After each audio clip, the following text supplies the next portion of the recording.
Welcome back to Transforming the Mind. We are on Chapter 3. Here we go. Transforming through insight. Insight into the nature of suffering, along with the methods for cultivating a sense of closeness to others. There is another key element for developing compassion, and that is deepening our insight into the nature of suffering. The Tibetan tradition maintains that contemplation on suffering is much more effective when it is done on the basis of one's own personal experience and when it is focused on oneself, because generally we tend to be better able to relate to our own suffering than to that of others. This is why two of the principal elements of the Buddhist path, compassion and renunciation, are seen as two sides of the same coin. True renunciation arises when one has a genuine insight into the nature of suffering, focused upon oneself, and true compassion arises when that focus shifts to others, so the difference lies simply in the object of focus. Either we touched briefly on the three levels of suffering according to the Buddhist teaching: the suffering of change, and the suffering of pervasive conditioning. I mentioned that in the context of the training in compassion and renunciation, we are talking of the third level of suffering. So far as the first level of suffering is concerned, physical pain and other obvious sufferings, we consider that even animals have the capacity to recognize these experiences as suffering, and they are also capable of finding relief from some aspect of them, however temporary that may be. As for the suffering of change, which is the second category, this actually refers to experiences that we conventionally identify as pleasurable or happy. These are subject to the suffering of change, because the more you indulge in them, the more they lead to dissatisfaction. If these experiences were bringing some genuine lasting happiness, then the more you indulged in them, the longer the experience of happiness would last. Yet that is not the case. All too often, what may seem like a pleasurable experience, and what may initially seem like happiness, when pursued, changes at a certain point into suffering and leads to frustration, and so on. So even though conventionally it is called happiness, in another sense it has the nature of suffering. In fact, if you examine the nature of pleasurable sensations, you will see that there is often an extremely relative dimension to them. We usually find an experience as pleasurable by comparison to a more intense form of suffering that has just come to an end. What we call pleasure or happiness is more like the temporary absence of intense suffering and pain. However, this is not the deeper meaning of suffering that we speak about in Buddhism. The suffering of change is identified as a type of suffering by many other spiritual traditions, too, and there are methods that are common to both Buddhist and non-Buddhist Indian traditions that allow the individual to recognize these experiences as suffering and to gain temporary freedom from it. These methods include various meditative techniques, the cultivation of absorptive states of mind, contemplates, and so on. It is the third level of suffering, called the suffering of pervasive conditioning, that we are concerned with here. The suffering of conditioning is the origin of the other two types of suffering. It is the nature of our very existence, which comes about as a result of karma, delusions, and affective emotions. Our very existence as unenlightened beings is said to be fundamentally unsatisfactory, or dukkha, that is suffering. Duhkha, dukkha. Through the practice of compassion and renunciation. We need to develop a genuine despair to gain freedom from this third level of suffering.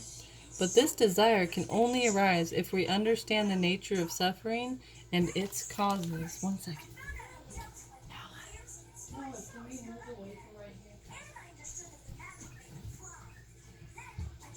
When we present the Four Noble Truths in terms of their logical evolution, it is the second truth, which is the origin of suffering. That should come first, while the first truth, that of suffering, should come second. Then the path comes third, and cessation comes fourth. However, the Buddha reversed their order when they relate to an individual's development of insight in this content. He taught suffering first, because when you understand this, you will inquire into what causes it, and next into whether or not it is possible to be free of it. Only when you realize that cessation might be a possibility will you investigate the fourth truth, which is the true path, or the means by which you can achieve cessation. The point here is that to have genuine renunciation, it is vital to understand that true cessation is possible based on insight into the ultimate nature of reality. In my own personal case, I started taking a serious interest in emptiness about 30 years ago, and as a result of concerted contemplation, study, and meditation, I arrived at a point where I felt that I had a glimpse of what it might be like. Although I cannot claim to have direct realization of emptiness, I told some colleagues that if ever I get to the point where I do gain true cessation, then I will take a long vacation. I said that at that stage I could afford to take a long rest, because true cessation is not just temporary relief from suffering and its causes, but their total elimination. Such is the nature of cessation that even if you come into contact with circumstances that normally give rise to negative thoughts and emotions, the basis is not there for them to arise. That is what true cessation means. When you engage in deep contemplation on the nature of suffering, on the causes of suffering, and on the fact that there exist powerful antidotes to those causes, and when you reflect on the possibility of freedom from suffering and its causes, then you will be able to develop genuine renunciation from the depths of your heart, for you will truly aspire to gain freedom from suffering. At this stage, you will have a sense of being completely exhausted by your experience of enlightened existence, and by the fact that you are under the domination of negative thoughts and emotions. After you establish the aspiration to gain freedom from that kind of existence, you can shift that aspiration to others and focus on others' experience of suffering, which is the same as your own. If you combine that with the reflections we mentioned earlier, recognizing all sentient beings as dear mothers, reflecting upon their kindness, and realizing the fundamental equality of oneself and others, then there is a real possibility for genuine compassion to arise within you. Only then will you have the genuine aspiration to be of gift, of benefit to others. As your experience and understanding grow, so your attitude towards the three jewels, the Buddha, Dharma, and Sangha, will change too. The respect you have for the Buddha will become deeper. Since you have a greater understanding of his teachings, the Dharma, particularly the meaning of cessation and the path leading to it. Not only is Buddha the master who gave these teachings, but he also embodied these wonderful spiritual principles. Furthermore, your admiration for the Sangha, the community of practitioners, will grow stronger and stronger, since it too represents the Dharma. This then is the basis for taking refuge in the Buddha, Dharma, and Sangha.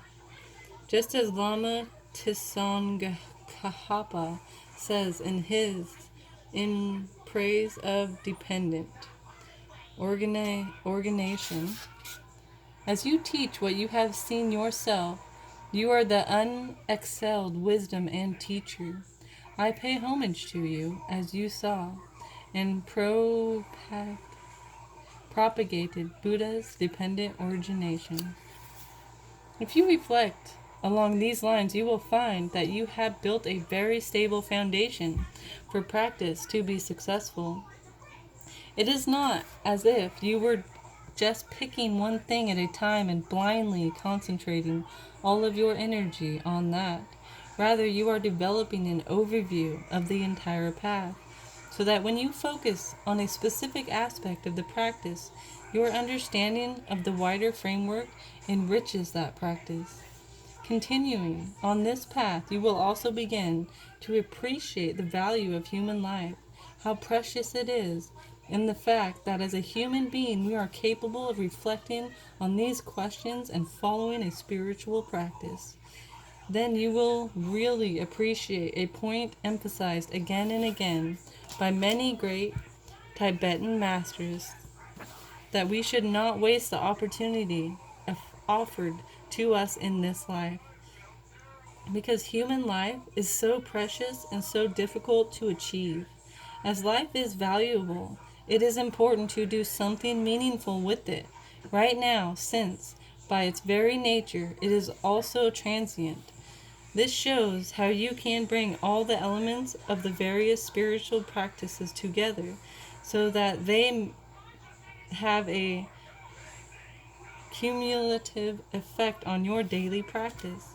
The point I am making is that we can train our minds by cultivating the dual aspiration to help others and to attain Buddhahood for their sake. By combining these two, we are able to give birth to Bodhicitta, which is the ultimate expression of the altruistic principle and the source of all spiritual qualities. Until next time.